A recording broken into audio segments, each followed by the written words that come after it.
మంగళగిరి శ్రీ లక్ష్మీనరసింహ స్వామివారి ఆలయాన్ని దర్శించుకోవడానికి సుదూర ప్రాంతాల నుంచి వచ్చేటువంటి అన్ని వర్గాల భక్తులకు ఎట్టకేలకు రవాణా పరంగా సుదీర్ఘకాలంగా ఉన్నటువంటి కళ నెరవేరిందని చెప్పవచ్చు.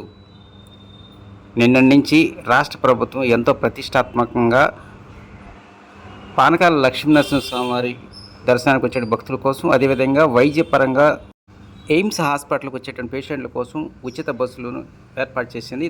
దానిలో భాగంగా నిన్నటి నుంచి 2 బస్సులు 2 మార్గాలు, అంటే ఎయిమ్స్ హాస్పిటల్ నుంచి ఎన్ఆర్ఐ జంక్షన్ నుంచి, అదేవిధంగా మంగళగిరి బస్టాండ్ నుంచి తిరిగి ఎయిమ్స్ హాస్పిటల్ చేరుకునే విధంగా ఒక బస్సు, అదేవిధంగా మంగళగిరి శ్రీ లక్ష్మీనరసింహ స్వామివారి భక్తుల కోసం దిగువ సన్నిధి నుంచి పైన ఉన్నటువంటి పానకాల లక్ష్మీనరసింహ స్వామివారి వరకు, అంటే ఘాట్ రోడ్డు మీద ఉచిత బస్సు సౌకర్యాన్ని కల్పించారు. ఈ బస్సు సౌకర్యం పట్ల భక్తులు ఆనందం వ్యక్తం చేస్తూ ఉన్నారు. ఎక్కడి నుంచో వచ్చినటువంటి తమకు ఎటు వెళ్ళాలో తెలియని పరిస్థితుల్లో ఈ ఉచిత బస్సు పుణ్యమా అంటూ క్షేమంగా భద్రతా పరంగా ఎలాంటి ఇబ్బందులు లేకుండా ప్రశాంతమైన వాతావరణంలో స్వామివారిని దర్శించుకునే అవకాశం కలిగిందని ఈ సందర్భంగా వారు ఆనందం వ్యక్తం చేస్తున్నారు. ఇక ఎయిమ్స్ హాస్పిటల్ వచ్చేటువంటి రోగుల కోసం ఏర్పాటు చేసినటువంటి ఈ బస్సు కూడా ఈరోజు ఉదయం నుంచే సర్వీస్ మొదలుపెట్టింది. ఎయిమ్స్ హాస్పిటల్ నుంచి ఉదయం 6 గంటలకు ప్రారంభమవుతుంది. మంగళగిరి బస్టాండు, అదేవిధంగా ఎన్ఆర్ఐ జంక్షన్ మీదుగా తిరిగి బైపాస్ రోడ్డు డీజీపీ ఆఫీస్ మీదుగా ఎయిమ్స్ హాస్పిటల్ చేరుకుంటూ ఉంటుంది. అన్ని హంగులతో కూడుకున్నటువంటి ఈ బస్సులు ఏర్పాటు చేయడం పట్ల అటు భక్తులు, ప్రజలు ఆనందం వ్యక్తం చేస్తున్నారు. బస్సు లోపల ఏసీ, అదేవిధంగా CC camera, GPS system, automatic door opening, ఇట్లా అన్ని హంగులు ఉండడం పట్ల ఈ ప్రాంత ప్రజానీకం, భక్తులు ఆనందం వ్యక్తం చేస్తూ ఉన్నారు.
మీరు ఇటు వడ్డే ఎన్ఆర్ఐ వై జంక్షన్ మీదుగా ఇది ఎన్నో ట్రిప్ అండి? ఎన్నో ట్రిప్ ఇది? ట్రిప్ ఇలా 3 ఉన్నారా? జనం బాగా వస్తున్నారా? అలవాటు అవుతున్నారు. మీరు ఎక్కడి నుంచి వచ్చారు సార్? మాది హిందూపురం అండి, సత్యసాయి జిల్లా మాది. ఫస్ట్ టైం వస్తున్నాము టెంపుల్కు. ఇలాగ ఉచిత బస్సు అనేటువంటి మంచిదేనండి, మంచి అందరికీ అనుకూలంగానే ఉంటుంది. వయసైన వాళ్ళకు, పిల్లలకు అంత ఎండలో రావాలంటే ఇబ్బంది కాబట్టి ఏసీ బస్ వేరే ఉంది కాబట్టి ఈ సీజన్లో మంచిగానే ఉంది. అందరికీ ఉచితం అనేది అందరికీ మంచిగా యూజ్ అవుతుంది కాబట్టి అందరూ దాన్ని యూజ్ చేసుకోవచ్చు. అయితే మీరు ఇదే ప్లేస్ లో ఆటోలో కానీ తీసుకుంటారు, బాగా ఎక్కువ తీసుకుంటారు కదా? అవును సార్, ఆటోలో అయితే ఎక్కువ తీసుకుంటారు, ఒక రకంగా తీసుకుంటారు. సో ఇప్పుడు ఉచిత బస్ కాబట్టి గవర్నమెంట్ వారి నుండి వస్తుంది కాబట్టి సో మంచిగానే అవకాశం ఉంది. అందరికి అన్ని ఫెసిలిటీస్ ఉన్నాయి. సీసీ కెమెరా ఉంది, కెమెరా ఉంది, ఏసీ ఉంది, జీపీఎస్ ఉంది. మెయిన్ ఇప్పుడు వెయిట్ చేస్తారు, వచ్చే వరకు వెయిట్ చేస్తారు. సో కాబట్టి అందరికీ అనుకూలంగానే ఉంటుంది, మంచిది అవుతుంది.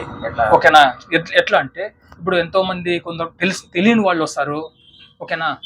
కొంతమంది తెలిసిన వాళ్ళు వస్తారు, తెలిసిన వాళ్ళు కార్లలో పోతారు, తెలియని వాళ్ళు బీద వాళ్ళకంతా ఫ్రీ బస్ ఉందంటే ఎంతో మంచిది కదా. దేవునికి దర్శనం చేసుకున్నట్టు ఇది కూడా అంతే. మిడిల్ క్లాస్ వాళ్ళకి చాలా మంచిది. అది మాకే ఆశ్చర్యం వేసింది. ఈ రోజు పిలుస్తున్నారంటే నిజంగా అదృష్టం అన్నమాట. ఈ రోజు అది అంటే ప్రైవేటు డబ్బులు చాలా అవును కరెక్ట్. వచ్చినామన్నమాట ఇక్కడికి. ఈ బస్సులో మీకు తెలిసి ఉన్న ఈ బస్సులో సీసీ కెమెరా, ఏమన్నా లగేజ్ మిస్ అయిపోయిందా, ఈజీగా మిస్ అయిన వాళ్ళకి ఎవరైనా ఎత్తుకోపోయినా తెలుస్తుంది. ఏసీ చాలా చల్లగా ఉంది. ఈ క్లైమేట్ కి ఏసీ ఉండనే ఉండాలన్నమాట. అది చాలా మంచి బస్ పెట్టినారు, చాలా హ్యాపీ, మాకు ఈరోజు చాలా హ్యాపీగా ఉంది. బయట అది